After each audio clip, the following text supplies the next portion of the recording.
Hola, mi gente. Welcome to another episode of the Wine and Chisme podcast, a podcast created to amplify voices and share the stories of people from marginalized and communities of color doing remarkable things, all while sipping on a glass of wine. I'm your host, Jessica Yanez. In today's episode, I get to speak with Nadia De Ala. Nadia is a certified leadership and negotiation coach who specializes in helping women of color in technology thrive, elevate their pay and position, and fully own their authority. She's committed to helping close the leadership gap and wage gap one badass woman leader at a time. I met Nadia through a Facebook group and share that because although COVID-19 has physically distanced many of us, there are still opportunities to connect, and technology has certainly helped me through some of the hardest days as we slowly get back to being able to see our loved ones again. So grab your glass of wine and join me for the Chisme.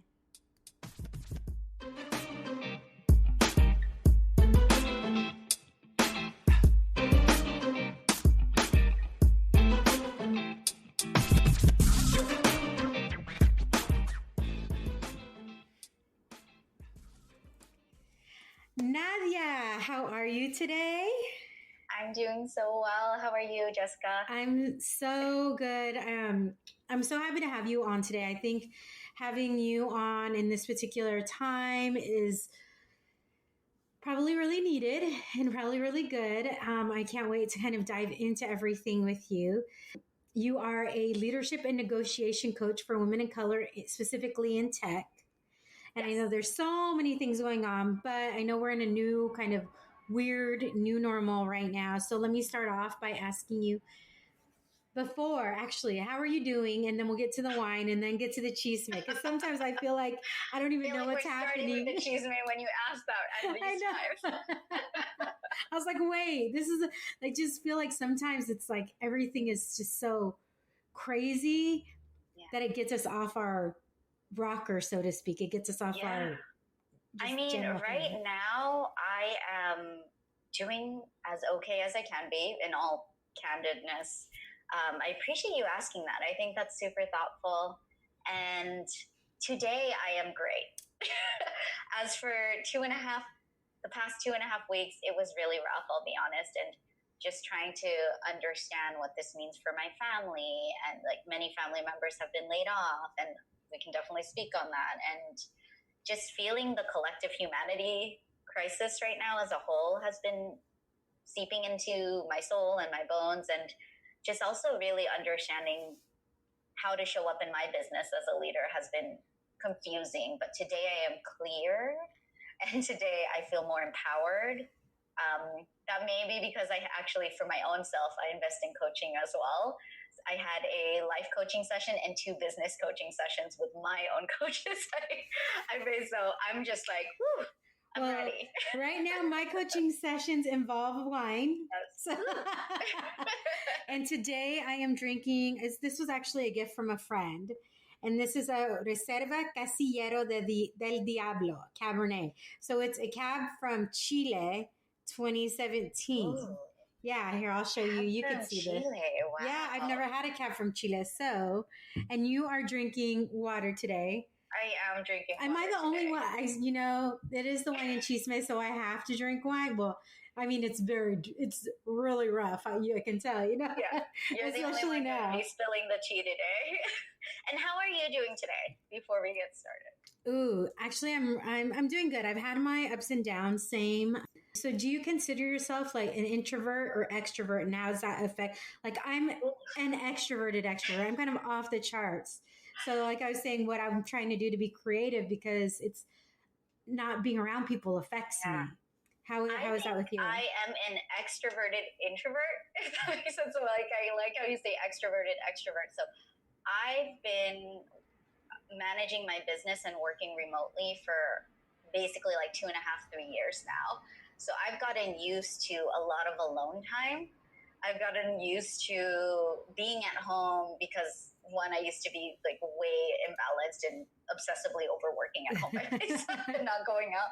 But I also, like, working remotely, I didn't have like happy hours to go after work to anymore with colleagues. It was just like, well, I'm here and people are inviting me to happy hour across the city when I used to live in San Francisco. I'm not doing that.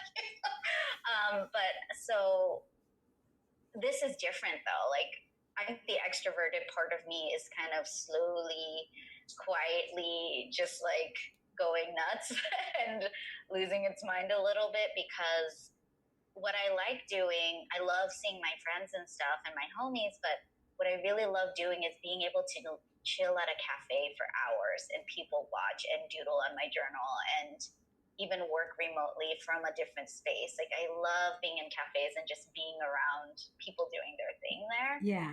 Just even things like that is just craving just being able to be outside, even if I'm not doing anything. I have a dog, so thankfully we go on a lot of walks, and I'm sure he's appreciative on the days that we've been going on long walks. And he's little, so he's probably like, thank goodness we're not going on a long walk right now. But so you are a daughter of Filipino immigrants.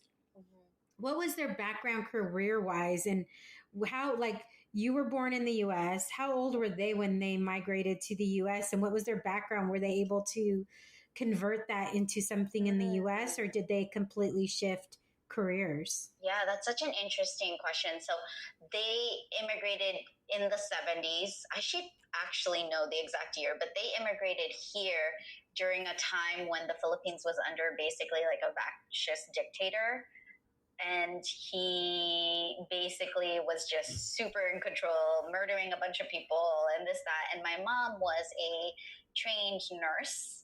Very Filipina, super typical. But she was a trained nurse because that's what it was. But she's a daughter with 9 siblings.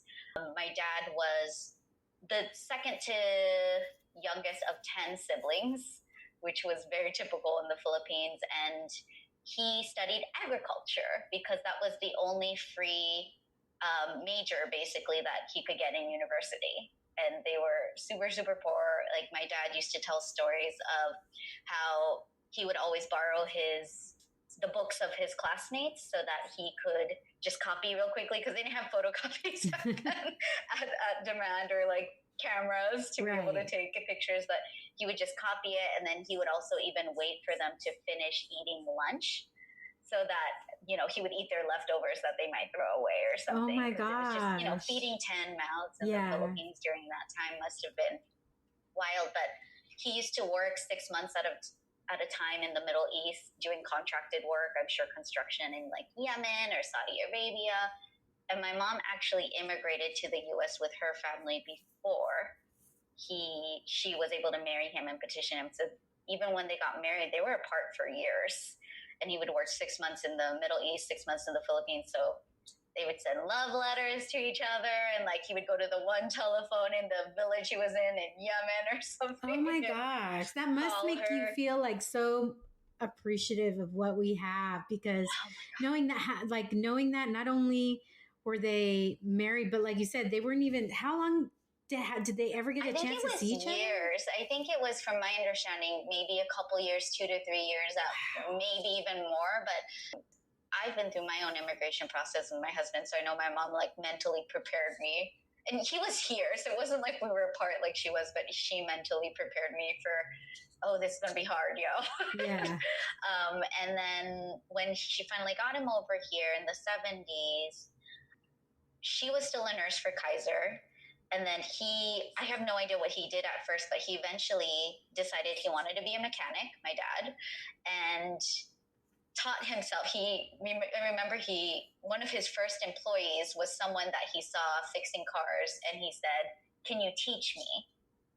And then he eventually started his own business and hired that person. So my dad lived the American dream, started his business. My mom wanted to start her own business and be at home to raise her kids. So she started a care home for the elderly that eventually she moved into hospice care, which she does now, and also working with dementia and Alzheimer patients. And that was part of my house. So I grew up in a care home instead of a separate facility for elderly. I grew up basically being around all these older people, like people with dementia and Alzheimer's. But they basically started their American dream, being able to start their own businesses. And now my mom his contract. And my dad, unfortunately, he passed when I was younger, and that like changed things. He had cancer when I was just turning 15, and my mom sold his business eventually because he was the heart of it, the auto repair shop. It's still standing in Sacramento. It's still there. And some of his old employees are still there with the new ownership. And my mom eventually, not that long ago, sold her business, which is great. Because I think it was just too much. Yeah. It wasn't the same without a partner, I think. Okay, so I feel like it's kind of parallel paths, right? Like my mom had a in-home daycare when I was growing up. So I feel like we're on like bookends of what we saw, what we observed. So I know I love children. I don't have any kids. I love kids. I didn't imagine that I would be 42, not married, no kids. But this is what life has, and I'm fine with that. Like I'm okay. It doesn't stress me out. But I love kids and I love being around kids, and I have this heart for kids that I'm like, if I ever get married and if somebody has kids, like I have a lot of love to give, and I know that I'm okay with that. But so I know the things that I saw and the things that I was able to kind of take away from my mom having a daycare center growing up. How is it like the opposite ends? Oh, it's so funny. I love that you asked that, and it's the same thing. I love old people. I'll just say that. Like, seriously, and my heart gets so, like, my heartstrings for the elderly just get pulled so much because, and it's just so wild. Like, especially our generation, we just have access to so much, and we can travel the world and do all these things. And we really don't think about that one day we are going to be the elderly. And we don't think about how much access they don't have anymore, how much assistance they need, that it's just like if their children abandon them, or if it's really expensive if you don't set yourself up. So like, but I will say that, you will often find me being that person that helps an old lady cross the street when I'm like, she's struggling and it's been like 2 red lights and she still hasn't made it halfway through, so I'll turn around and like cross the street and just make traffic wait for her. Yeah, I've been known to do that. I love, well, it's so true, because like you said, like this is not, we don't think about how we're going to be at a particular age, right? We don't think about that. We think of the here and the now, or the maybe next 5 years, 10 years, but even in a year, so much can change and we just don't know. And realizing that, I think we also don't tap into the wisdom that older people have as much as we should, and as much as we need to, because other cultures, like even in like, I think when you come from communities of color, we embrace the people, because I don't know anybody in my family that really has gone in a home, maybe temporarily for help or something, but we kind of take care of one another. Take care of our own. Yeah, after my grandmother died, my grandpa moved in with us. And then for almost 20 years, my uncle lived with my parents. Like you have multi-generational households. And I know Filipinos the same way. Exactly.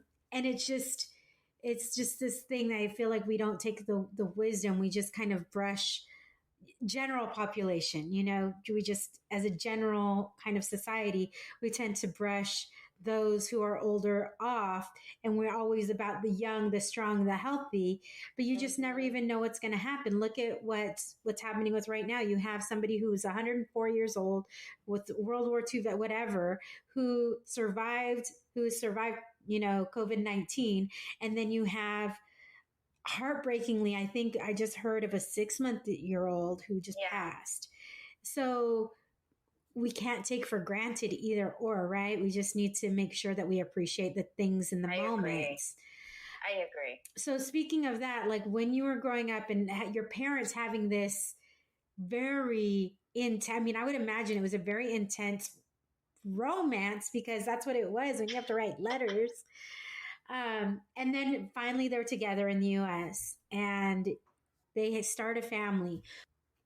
What did they want to see from you growing up? Did they hold any expectations like, we think you should do this because of what we've gone through, or were they very open with you and your siblings, if you have siblings? I would say that for the most part, they were very strict, right? my father was strict in a different way than my mother. My mom was the iron fist, if you will. She was the, better like dodge this.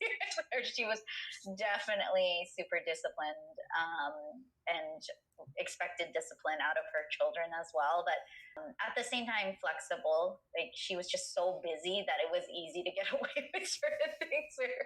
But my dad was kind of this, the way I remember him. And I say that as kind of looking back now as an adult that has gone through therapy and coaching and all these things of like my memories of him, because he passed when I was so young. I forget the things that weren't as positive, quite frankly. And I remember the positive so much with my mother because she has been there and she was raising us as a solo mother. And I was the only kid left out of 3 children when my brother and sister were in college and I was still in high school was when my dad passed. And you know, I just think about how much me and my mom had to go through it. And her expectations, classic immigrant parent, gotta be a doctor, gotta be a nurse, gotta be a lawyer. That's it. There's no other options. There are no other options. And she was strict, yo. She was hella strict. And I was a bad student. I was about to ask, what did that make? Like how? Like, oh gosh, I hate it. And now, like looking back again, hindsight 2020. I just know that there are other options other than general education, and general education sucks when I just someone like me where I'm just like, I care about passion and creativity and love. And, you know, I do care about wisdom, but I fucking hate generalized tests and just answering bubbled questions and this, that. It's just so boring. I think we forget, you know, we're so stuck on.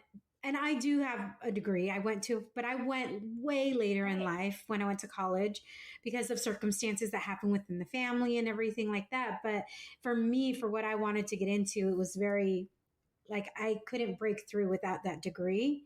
Like nobody wanted to hire me, even though I was already doing it. But I think that people forget that there's so many opportunities that you don't necessarily need a degree for. We have, you know, there's a need for plumbers. There's a need for electricians and like those types of things. They make good money too. Girl, I have friends. I have a lot of Laotian friends and their husbands are plumbers. My brother's girlfriend is Lao. So growing up, my friends, my kindred spirits have always been other Latinos and Asians. So like, and it's Asian, like I was like Vietnamese, Korean, Filipino, and then growing up Laotian. So like, those are the people I was always. That's awesome. Yeah. So it's just funny. Anytime I feel like this kindred thing when I'm. Yeah, I already feel instant connection with you. And I say to my husband all the time, because, you know, Filipinos were also colonized by Spaniards. Yes. So I always just joke with him and I'm like, brothers from the same colonizer. That's why we get along so well. It's such a fucking awful joke. Yes. But no, I mean, but it's totally true. It's totally true. So what kind of kid? You were saying you weren't the greatest student, but what kind of kid? Like, were you? I was that kid. I'm sure it's really hard to imagine. I was that kid who couldn't stand still. I would get my work done and then I would get up and I would walk. I was a very precocious, outgoing kid. What would you say you were? Yeah, I was super wild, outgoing, and I was a troublemaker. Like I would lie to my mom all the time about doing my homework. And then when my teachers would confront them and just say, hey, yo, like I used to like steal stickers to do this. Like I remember in the 4th grade, you had to get stickers for every day you did homework. And then you'd have to get it signed. And I would try to steal stickers from other students. Or I would just be like, whatever. I didn't know the first month that you had to get it signed at the end of the month. I'm like, I don't give a shit about stickers. And then at the end of the month, they're like, now you have to get it signed by your parents so that they know how much work you really did. And I just remember being like, oh, dang. But in high school, in college, you know, I definitely leveled up, of course, enough to get by. But what I really cared about was my connections with friends. And what I really cared about was things like writing papers. Oh my God, I love literature. I love reading. I loved history. But so did I. That was my favorite. You know, English and history were my favorite. Yeah, and art. But math, science, forget about it. I respect it, but it just, my brain never wanted to even try, and my younger self never even wanted to try, because for me it's just like I'm so much more passionate. But I was also that kid who hustled. I used to that's gonna happen. I used to write 3 papers at a time, one for me, one for an ex-boyfriend at the time, but he paid me, and one for another student that I used to write papers for. And I thought it was fun because I would just be like, oh, I get to write about these 3 prompts I have in my head for the same paper, and I would do it in their voice. So I was a menace, yo. And I remember getting caught by the school security guard. Like, he thought, like, he saw us exchanging things, like money. I think he thought it was drugs, and I was just like, no, it's just like school stuff. It's just schoolwork. Schoolwork. Like, we got no drugs on us. So that's really interesting that you say that, because you end up working in tech, and that is very like math, science centric. And I've had another friend on here who talks about tech and how the different opportunities in tech. So tell me, how did you go from like history and English, these are my things, and you end up working in tech, and what did you work with in that? Well, tech, I did sales operations and sales. So account management, basically. So that is one of the biggest entry levels. Anything customer facing, you can apply any of your work experience to pivot into tech if you wanted to, hands down. Where's customer support, customer operations, account management, account executive, sales development, representative. There's just so many entry points for that, because they always have a need for, basically that's who generates the money, right? There's all, if I was an engineer, couldn't do that. But what I will say is, so I fell into tech by accident, like many people often find themselves doing, but also somewhat intentional. So I studied my major that I fell into. I went into SF State undeclared, and I'll tell you, this is how much I didn't care. All I wanted to do was move to San Francisco. That's all I wanted to do. I didn't care what school it was, so I applied to everything in San Francisco, got into SF State, and I never even toured universities ever. The first day I was in SF State and in campus was my orientation day. Wow. Because it's just like, all I care about is moving to San Francisco, and I was undeclared. That's how indecisive I was in terms of, I don't know what life is supposed to be. Yeah. And I just knew that I had to be in San Francisco. So I followed that intuition. And it was amazing. I say college was an experience all the time. And I eventually declared the major to do what we called broadcasting, entertainment, communication arts, so the Becca department, and I specialized in audio engineering and sound designing. So that was super random. Wait, did you is that what they put you in that, or did you want to do that? I wanted to do it. Like, a friend invited me to the 101 class with him. Like, he couldn't get into the film department because it was so compact. And he was like, I was thinking about checking out the broadcasting for radio and television one. And we went to the one-on-one class, and just our minds were blown. And I was really excited because I wanted to do something creative, but I thought, quote unquote, I'll say that for anyone listening, that I couldn't make money doing that, writing. So I was like, maybe I'll do writing for television or something. And then suddenly I did audio, and I was like, this is super cool. It's super technical. I liked it. So what I did after graduating, I was working 2 restaurants. And for 2 years, I freelanced doing things like boom operating, when you have the big fish pole. So I was just like I'm 4'11", okay? So like the shortest sound recordist with this giant fish rod. Are those heavy? They look heavy. Yeah, it's heavy. My arms were all shaking all the time, but I loved it, and I loved editing. But after 2 years of freelancing, what I didn't know how to do was run a business. And that's what freelancing is. My silly little, I don't know, maybe just like crazy worked out partying mind, because I still partied back then really hard, was assuming I would get a 9-to-5 in a creative role. And I did not realize that I should have been preparing to understand what it meant to be a contractor and freelancer.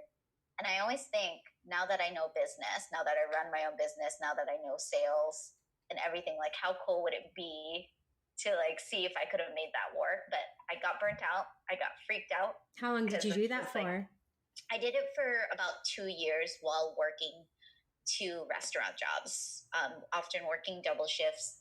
And it frustrated me because I would do a bunch of work that wouldn't get paid for months.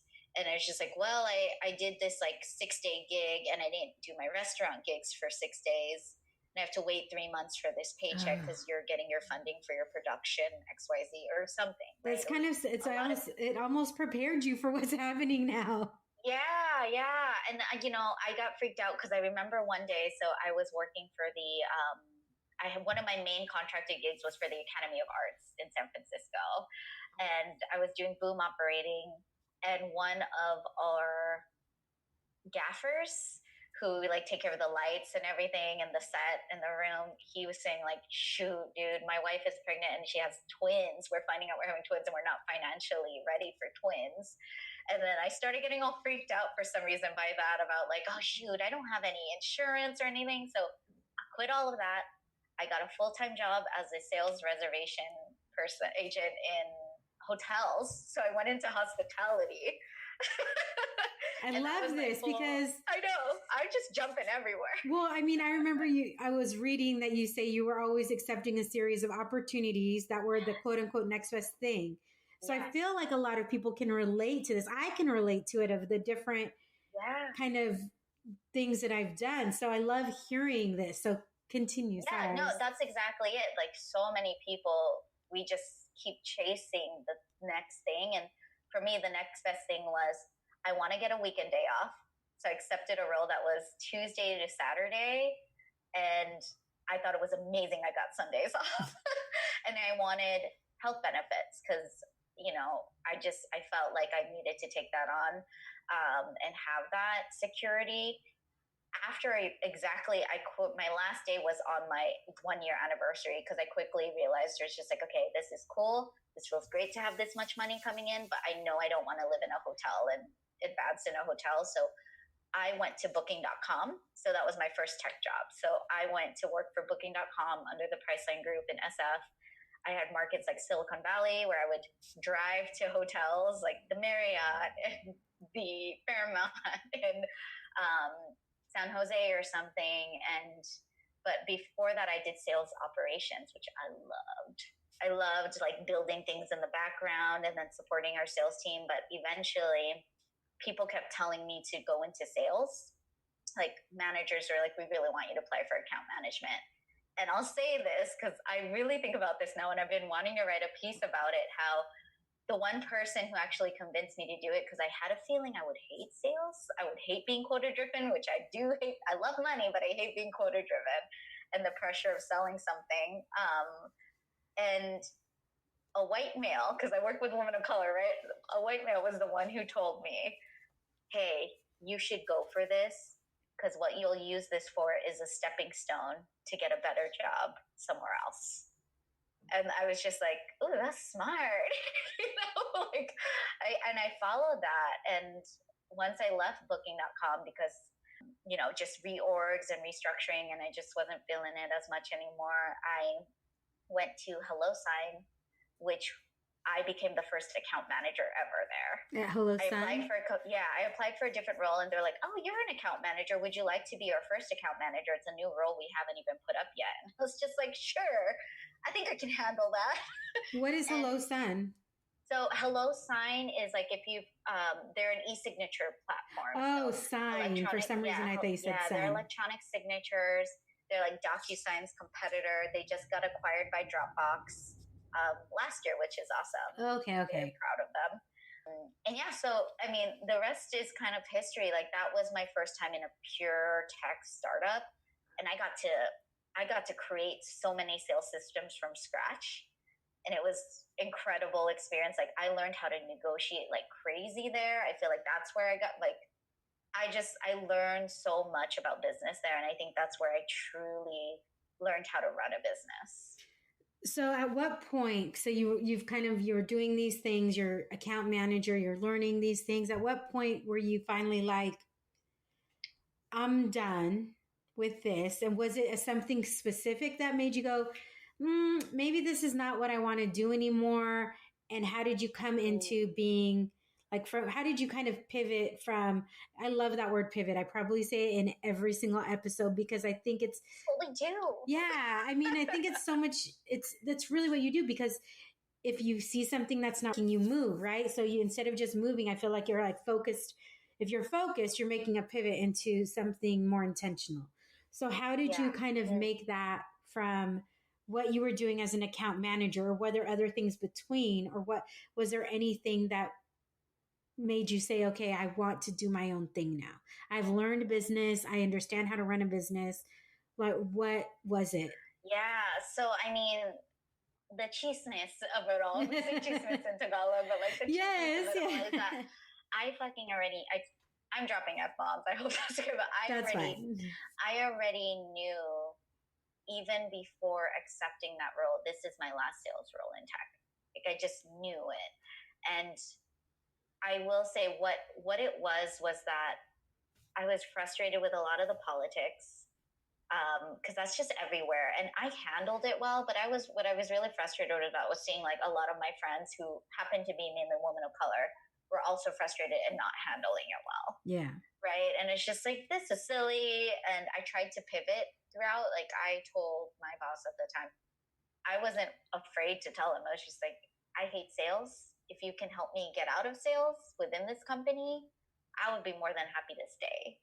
You know what I mean? Like, I wasn't even trying to front. And for a whole year, I waited and kept supporting the team and kept hitting my goals. But what it really was I was going through an immigration process with my partner, and it was brutal on the side. And where is he from? He's from Oaxaca, Mexico. So it was, and he was here and everything, but we were just trying to finalize so much, and it just took years. And fortunately took 4 or 5 years ish, which I know in the grand scheme of things, that ain't much. Okay. But I think it just, the lack of control in that really messed with me and really made me feel less than, and just like so disappointed in my country. So I'm born here, like I'm Pinay, I'm Filipina, but I'm also American and I'm born here. And it just like, this may be coming from a super freaking privileged place, but I was just like, what? So I don't get my +1 and this is real love. You know what I mean? Like, this is BS that you're making it so difficult. And I started going to therapy, which was, I think, my gateway into the self-development, right? Like, before therapy for me, before coaching, I had therapy, and that just changed everything. Yeah. I was a mess the whole time, and I went for years, and I went every week for years. And it just got to this point where when you unravel so much, I just realized, like, well, yes, I don't have control in this immigration process, but what else am I unhappy about? This job that I am keeping for security. And that's why we always stay in places, typically for security of some form, right? Yeah. So it felt like I couldn't stay there to a point somewhere. And I also felt like I couldn't apply for a job. Like, I literally would look at a resume and try to fix up my resume, and I would feel sick to my stomach and feel like anxiety in my chest and just like, I can't do this. Like, I literally can't apply to another job. I literally can't, because I had been jumping so much, right, for years. And it's just like, I just can't do that anymore. What would I do if not tech sales? What would I do if not this? And my partner at the time had told me, because he had taken career breaks before. He works in the restaurant industry. He's an artist. But like, for tech, you got to go through crazy amounts of freaking interviews. You got to do like 10 freaking interviews. And it's just like, it's a little different when you take a break and if you try to re-enter. And that was daunting to me. But he was the first one that was like, maybe he's taken career breaks before. And he said, maybe you can take career break. Maybe it's your turn to do that. And I was making over 6 figures, girl. I was just like, I'm sure that's like, what? Yeah. Like, yeah, I was just like, are you serious? But ever since he said that, I just couldn't let it go. So we made a plan financially. Like, we're like X amount of numbers in the bank. And then I took a self-funded career sabbatical because I didn't know I was going to open up to this. And then in that break, I healed. I found myself again. I did hella self-work. And then somehow coaching came in my mind by a friend telling me like, hey, yeah, I was doing Eat, Pray, Love, girl. I was in Colombia. I was in Medellin at the time. And on our final day, my friend was just like going through some relationship stuff, and I was helping her. And she's a marketing. She does freelance marketing, and she was just like, yo, you're really good at this. I work in the realm of coaching, and I help marketing for a lot of coaching like businesses. You're really good. I remember you mentioned it before. Maybe you should look into it. And ever then, that's all I've thought about. So I just kept pulling on that thread. And then eventually it was just like, I'm gonna do this. I'm gonna start my own business. And here we are. Well, I know. I feel like I'm rambling, No. you're like deep in the tea. You pull it out. You stretch. No, I find people's stories very fascinating, and that's why I ask the questions I ask. But you talk a lot about the pay gap and negotiation and things like that. At what point in your career did you feel, I know you were talking about it a little bit previously about frustrations of your coworkers that were people of color. At what point did you realize like how large the pay gap was? When did that, because I feel like when you start, all of us, when you start, that's not type of mind. It's not something that you really think about until you either see it, like understand, like, oh, somebody's saying, oh, I make this much and I make this much. And you're like, wait, they do the same things. Or you start researching it and you start having people around you talking about it. And then you start understanding it that way. How did you kind of come to that realization of what the pay gap was, how large it was?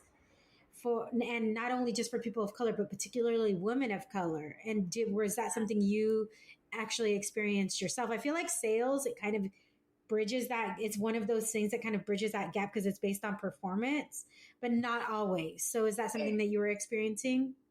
Well, I mean, bonus wise, we had the same structures. And, if I hit my quota, great, getting my payout. But in terms of base salary, I experienced it myself. I had a white male counterpart coworker who I helped hire on basically say what they were making. And so many people and women of color, friends, clients, people who attend my workshops have just been like, I've freaking been there, where he was just saying like, oh, they don't pay us enough, X amount is not enough. And I'm sitting there like, you think that we're being paid equal? That's 20 fucking thousand more than me. Oh my gosh. And they had more experience than me, but essentially our titles were still the same. And the thing about negotiating salary is that it truly goes to the people. The winners are the people who are good at it and who even try. And what I find is most women of color don't even try. And I'm guilty of that. I see your video. Like, I'm guilty of that, right? I know I am too, because I would always just accept what I was being offered and not thinking I could negotiate. And then I did have a boss who is still a mentor of mine, and she's a woman of color, she's a Black woman. And I was like, how do I negotiate? Because I've gotten better. Yeah. I'm definitely not the best, but where I was, and there's times where like the job that I was to prior to this, they wanted to they said, okay, the pay range is from here to here. And then when they wanted to hire me on, they like wanted to hire, I said, no. Like I literally said, no, I won't take it. You have to pay me this or I'm not going to accept the position. And then I got it. There you go. That's exactly it though, where we're so afraid to say, no, that's not good enough. And I'm going to ask you, what were the things that stopped you the previous times from asking for what you deserve? I think started out being young and thinking everybody's going to be fair with me. I don't know. I think it's just being naive to the fact. My parents never talked about it. I think even when my dad at the company that he's at now, he has so much experience. And when I found out approximately, I don't know exactly, that's another thing. We don't talk about how much people make. Yeah. Like your parents, it's almost like I've had to pull it out of my parents. And not that I want it for any diabolical reason. It's because I want to know that my parents are being valued. That's how I see it at this point. Yeah.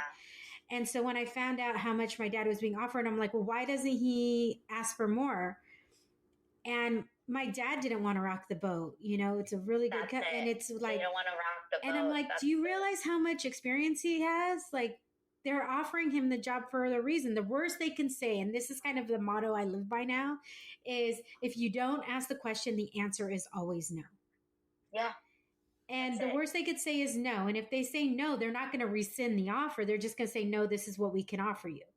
But I think it's that fear that, well, what if they take it away? Or what if I'm not good enough? Or what if, you know, that prevents here's the thing.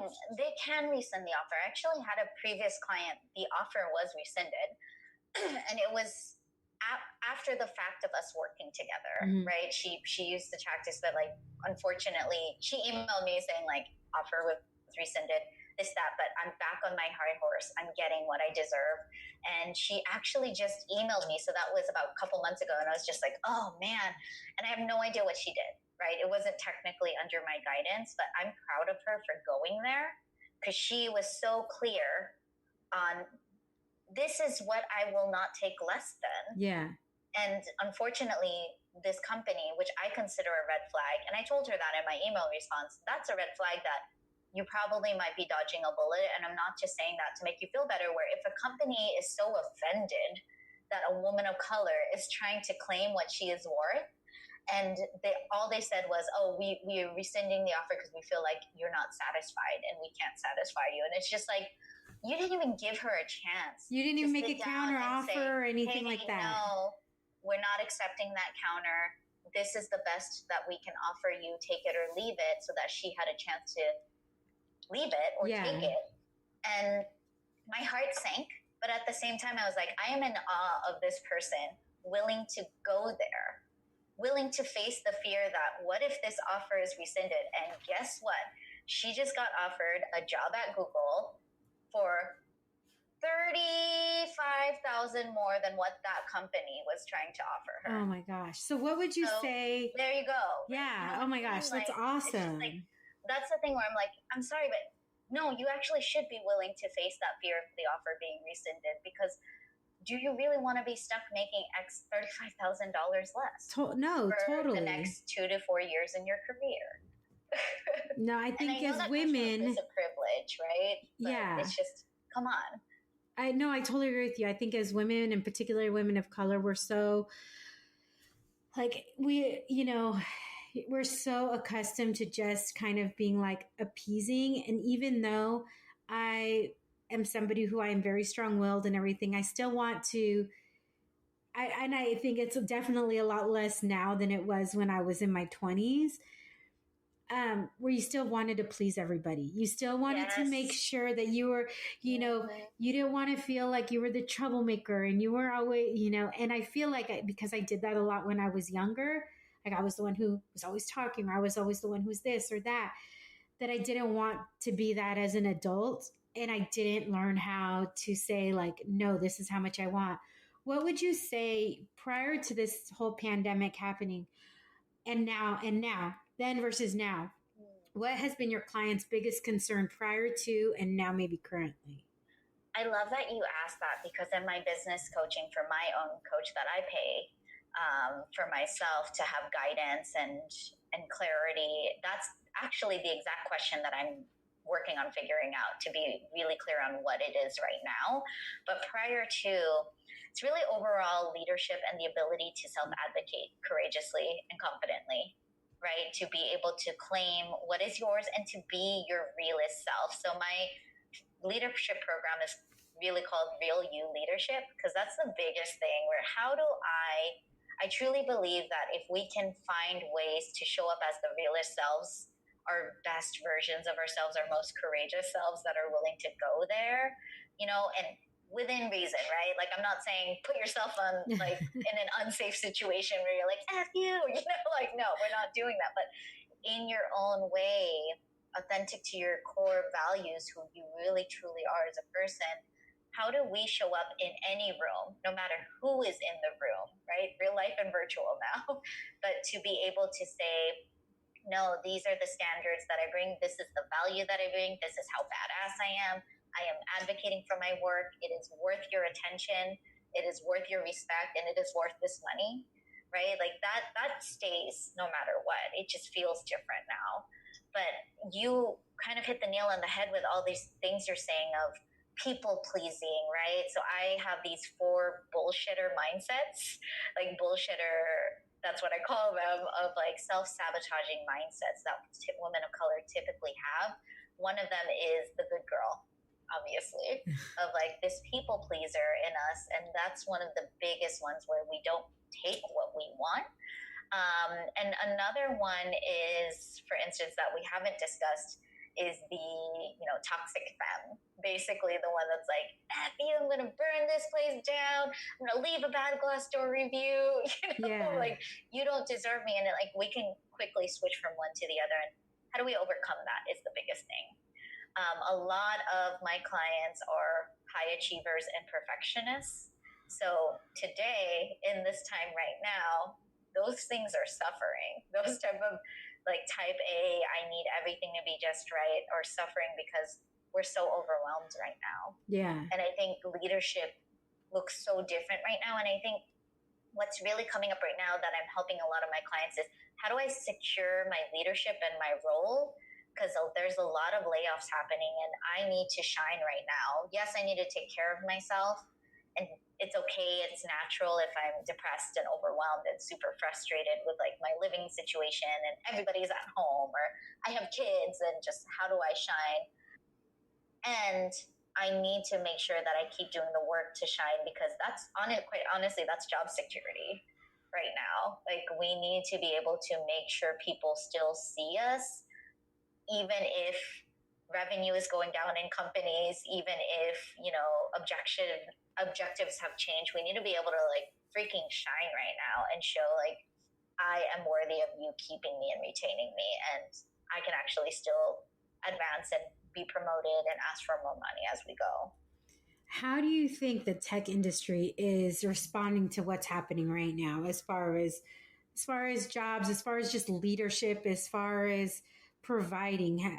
Have you heard anything, or how do you feel like that industry is responding? And do you think it's going to change from this point forward? Oh, I think it's already changed. I think it's just, I find it super fascinating of all the things that we said we couldn't do that we're able to do now. Like, I had someone, I wrote an article on this recently, how many people said that you couldn't work from home as much as we are now. Right. And I had someone who, she wasn't a client of mine, but she attended one of my negotiation workshops, and she said she had an offer rescinded because the company was able to give one telecommuting day, so one remote work from home day. And she wasn't even trying to negotiate more pay. She was trying to negotiate a second work from home day. And they rescinded the offer, she said. And she told the whole workshop this, and I was like, that is fascinating, because they were like, oh, we just now realize that if that's what you need, then you might not be the best fit for this company. And just like, that's such bullshit. Look at what's happening now. That company is probably 100% remote right now. Yeah. And really, it's just so interesting to see, like, well, do we really need all these buildings? Do we really need all of these, I don't know, these things, like, to keep people here? And I think we do. I'm not going to say we don't, because it's just people realistically can't work from home all the time. It sucks. I think maybe it changes, right? Because if you need to work from home, then I love the company that I'm working with now, because if I need to work from home, I need to work from home. They're cool with it. Yeah. Like, I don't even need to. There's 3 of us technically in the office. It's a larger company, but in our office, we're in a co-working space. And so we can come and go as we need to. If we need to work, if we're going out of town, I can work from my computer out of town. It doesn't matter. So I think that you're right. It's already shifted. Places that you never thought would. One of my neighbors works at the university over here. And they were never like, she's like, all these things that they said would take years to implement, they're like, whoosh, whoosh, like totally coming through, because you just have no choice now. How do you, like, in regards to coaching, just in general, how does that, like, is that something that Is it usually a short-term thing? Is it long-term thing? Can it be both? What do people like? How do you normally work with people in regards to that? Because obviously there's some people that might get through certain things quickly. How do you see it? How do you approach your coaching mentality when you're working with clients? Oh, that's a great question. So I typically work with my one-on-one clients for 6 months. A lot of them often renew for another 3 to 6 months too. One of my clients I've been working with for over 2 years. So it really depends, but everybody has different goals. It could be, oh, I want to be more confident because I get crippled in meetings and I never stand up for myself and I always get over talked. Some people want to go from director level to VP level. Some people want a promotion as an individual contributor. And some people just really want to get more money, right? So it really depends. I'm about to start offering a shorter term group coaching program. That's what I think is necessary right now for me to pivot during these times, because I can feel the uncertainty that some people have around a larger commitment. And I understand that. Although I do really believe that transformation takes time, right? Yeah. Transformation isn't I wake up one day and 6 months later I'm different, right? No, it's really doing the work with incremental changes. So we do coaching sessions one-on-one. We do super deep explorations where I'm constantly asking questions and being a sounding board and pushing the curiosities that are coming up with my own intuition for my clients, and then quite frankly giving them a kick in the butt sometimes and just being like, this is what you're experiencing right now and it's so closed, you're not opening up. It's usually scarcity of something, right? And how do we shift towards abundance and more opportunities internally so that we can handle the shit externally? And once we reach that individual person's kind of gold nuggets and like aha moments, and sometimes not, right? Sometimes it's really subtle. It's okay, based on the learnings today, how do we act on that? Because if we don't act on that, coaching is just good conversation and you're just paying me money for nothing. Yeah. You know what I mean? And acting on that is truly what builds the habits, the change, the confidence. Like it's kind of both, right? It's mindset plus action. And regardless of what their goals are, I know what clients are really coming to me for is the confidence to be their realest and best selves and to create a freer lifestyle, right? Like that's really what it comes down to. I don't want to feel restricted hiding myself. You know, as a woman of color, we're always trying to like, do I need to change my hair? Do I need to cover my body a different way? Do I need to talk a different way? Do I need to do this, that? And it's all these survival mechanisms that are necessary, but you know, it's really, how do I do this where it's, because all of that stuff, it's cool, it gets us where we need to be, but it really isn't sustainable. And that's why we see so much burnout in the tech industry, especially with POCs and women of color. And so many of us are opting out. I opted out. And my goal is to make sure those who want to be in tech, stay in tech and opt in and stay in, because if there are less of us in tech, then our technology is going to be hella whitewashed. And it's just, you know, like, have you heard of things like skin recognition apps, like the face apps, where it was produced by a bunch of white folks and the app wouldn't recognize darker skin tones? Oh my gosh. Think about it. You know what I mean? Yeah. So stuff like that. I see things really sometimes. I'm like, who was in the room that made that decision? Like who? None of us. Girl. Yeah.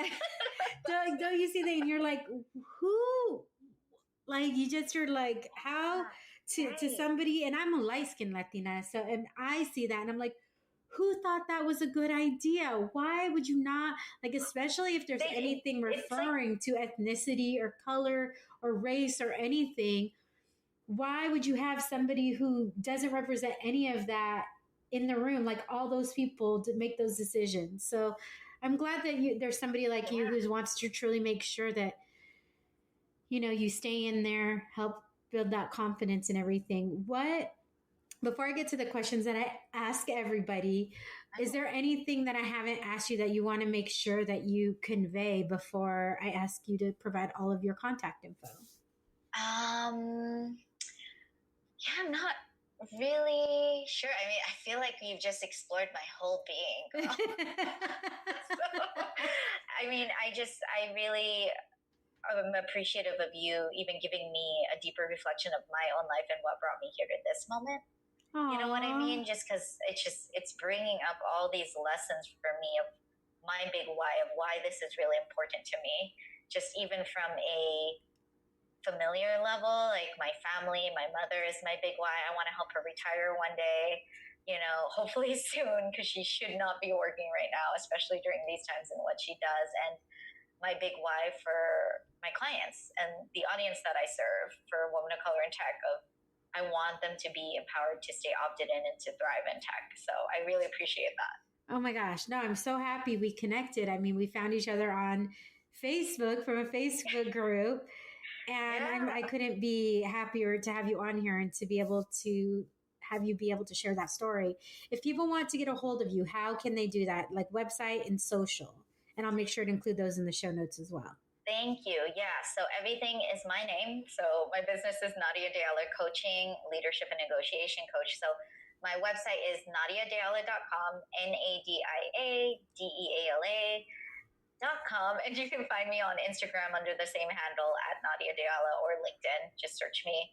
I'll pop up, and I'm happy to connect with y'all. I also have a Facebook group that I just started in the midst of all this social distancing that I felt really necessary to bring forth women of color in tech. It's called Real You Leadership, Shifting to Thrive as Women of Color in Tech. So if you fit that and identify with that, please join. We would love to have you. Yes. And I have somebody else that I want to connect you with who's in tech as well. Another friend, and we discussed all of this STEM stuff and everything. So what do you wish you would have known when you started out?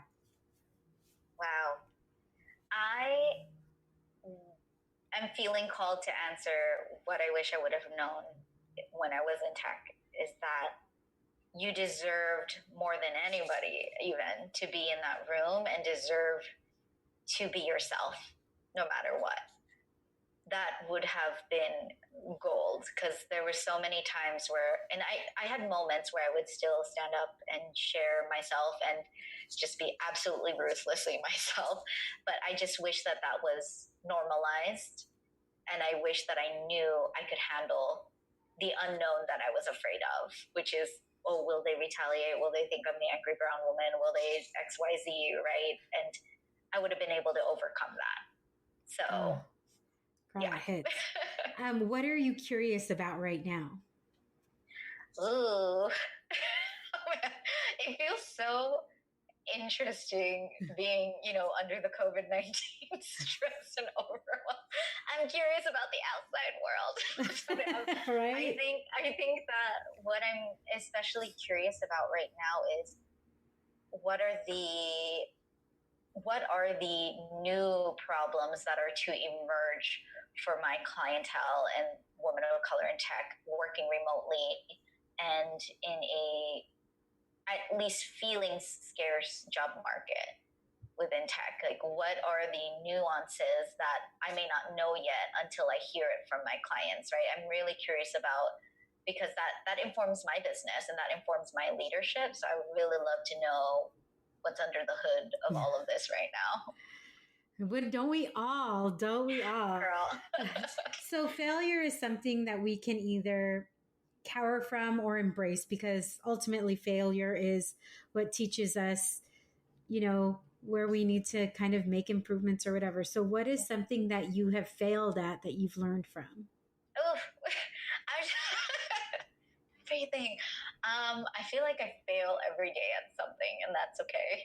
I love that you're saying this. This is such a fun question.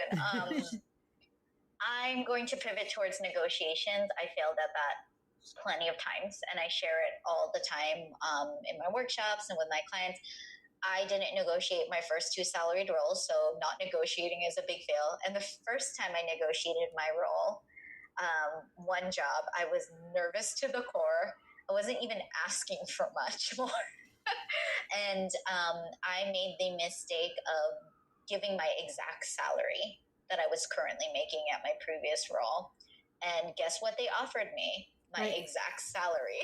They didn't even offer you more? Oh my God. They didn't, because I went from enterprise company to a scrappy startup, and I had to backpedal, and I was just like, my company right now is even giving me a 401k. You're not doing that, and they're matching 3%. They, with Booking.com, I used to travel the world, girl. I used to be able to go to Amsterdam, to Hawaii, to different parts of the US, and it's just like they gave me travel, and I was paid while I was traveling, and you're not doing any of that. And that was just my biggest fail ever. So y'all, whoever is listening, you do not have to give away It's actually illegal in most states these days to be able to give what you're currently making.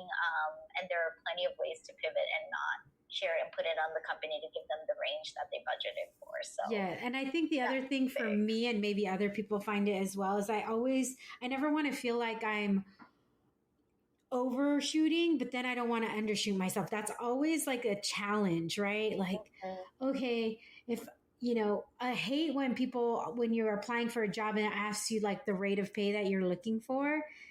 Because I'm like, well, what are you paying? I think one of the tips, and tell me, this is one of the tips that I've learned, is when they ask what salary you're looking for, then I've come back and said, well, what's your salary range for this position? Yeah. Because then you're putting it on them, right? You're deflecting on them to make them answer. If they're saying, well, it's between this and this, you can say, well, I'm actually looking for around this or whatever. Then it gives you an idea to know. I think we forget that we're not only being interviewed, but we're interviewing the company that we're with. So if they're saying, oh, it's between $25,000 and $35,000, you're like, yeah, that's not going to work for me. And you can, instead of continuing this conversation that might not go anywhere, you have that information. So if that job is offered to you, you have already you can decide already if it's something you want to even pursue or not based on that. 100%, because you don't want to waste your time. You don't want to waste theirs. So that's the perfect advice. I would give the same. And I would also add, if you really want that role, whoever you're speaking to, the recruiter or the hiring manager, to say, do you have some wiggle room for the right candidate? Because I believe I am the right candidate if you want that role. Love that. Okay, so now the final fun question. Okay, ooh. What is your favorite word? Oh, favorite word. I feel like, did I prepare for this? Well, I have a lot of favorite words right now. Can I give multiple words? Sure. I'm really feeling right now. So, love has always been one of my favorite words and values, like above all else in business and in life. So always love. And then radical. Ooh, I like radical. Radical is a big one for me this year, just because actually my whole life, I feel like everything we've talked about is like, that's the leading feature in my life. Like, let's just not do that. Let me be a little radical. What is a dream that scares you? Oof. This sounds like my client intake form. This is awesome. So a dream that scares me, to have the audacity to be able to live abroad and still do this business, right? Like I feel sometimes that I have to be in the heart of Silicon Valley, where I am right now, right? To be able to cater towards folks in tech, but especially now that we are living remotely for everything, I'm just like, is that true? Yeah. Do I need to? So it used to scare me. It probably still does. But, and also because part of that is, I would love to live in Oaxaca, Mexico, where my husband is from one day. And I just keep thinking how hard it would be to live in a country where I don't know the language, and to have that immigrant experience would be scary, but also why not? Yeah. We have one life. So I think it would be cool. So if I'm going to Oakland, what restaurant do I need to go to, and what do I need to order?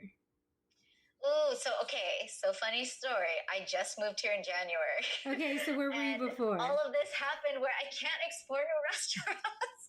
And I know it wasn't too far. So I used to live in San Francisco for 14 years and just moved in January. So I could speak more to San Francisco. Okay, so if next time I go to San Francisco, I haven't been there in a while. It's been a few years since I've been. And I'll be going probably as soon as possible. I hope so. Where do I need to go and what do I need to eat? Okay, so I'm going to say this with all of my heart because I really, really want as many restaurants to survive this as possible. And I'm just like, I keep thinking about all the good spots in the Bay, SF, Oakland, where I'm just like, I wish that it'll be okay. Because what's our culture without food culture, honestly, in terms of visiting cities and going on vacations. But Nopalito is a bougie but hipster and really freaking good Mexican restaurant. I'm picky with my Mexican food. Yeah, it's so good, girl. They have amazing pozole that I love. So I would highly recommend to order that. And, my husband loves their mezcal, so I would order their mezcal too if you're into that. They have wine. But I mean, I can go tequila every once in a while. yeah. Their pozole. I really want that right now. Okay, and final question. Wine, red, white, or rosé? And do you have a particular favorite? Okay, so I think I gave you the disclosure. I'm like, am I still allowed if I can't handle alcohol? So, y'all, I have that Asian gene that you just can't. Asian flush. It's like even more than that. Like I get sick off of like even the tiniest sip. Like even half a shot or half a glass of wine, I could get sick. It's awful. So I basically stopped drinking when I turned 21. That being said, I still love the flavors and I will still take sips. So I prefer red. All right. I appreciate you, Nadia, coming on. It was so much fun talking to you today. I really hope, I think a lot of people will get some really good information from this. And I appreciate everything that you're doing within the tech space, within holding space for women of color within tech. I think that's super important. And I am just so excited that we connected. So thank you. I had so much fun, girl. I was not prepared, for all this tea. So I get the chisme. I get the chisme. Yeah. So until next time, mi gente, saludos. Okay, bye.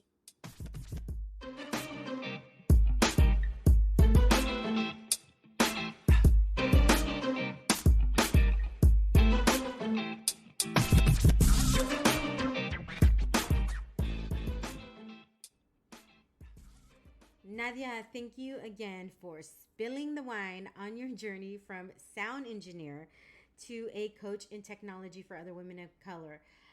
How crazy is that to have that kind of journey? Being a sound engineer, literally holding this giant boom mic over people. And she's 4'11", guys. This is so crazy.